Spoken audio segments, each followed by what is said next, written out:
Umabot sa mahigit 14,000 na deboto at mahigit na 700 bangka ang nakiisa sa 182nd Libad Apong Iru Festival at 429th Town Fiesta ng Apalit nitong linggo, June 28. Kasama sa pagdiriwang, sina Vice Governor Dennis Delta Pineda, Apalit Mayor June Tetangco, Lubao Mayor Esmeralda Pineda, Minalin Mayor Philip Nagit at 4th District Board Member Kay Nagit sa pagsalubong kay Apong Iru, ang patron ng bayan ng Apalit. Ayon sa mga organizer, kabilang ang selebrasyon ngayong taon sa may pinakamaraming debotong lumahok sa taunang fluvial procession na simbolo ng pananampalataya at pagkakaisa ng mga Kapampangan. Nagalay naman ng panalangin si Vice Gov Delta para sa kapayapaan, seguridad at mabuting kalusugan ng bawat Kapampangan.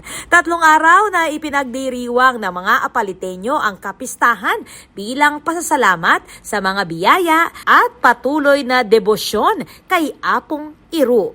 Ako po, Patricia Mamangon para King News Force Pampanga. Balitang tutuking balen, susuyo.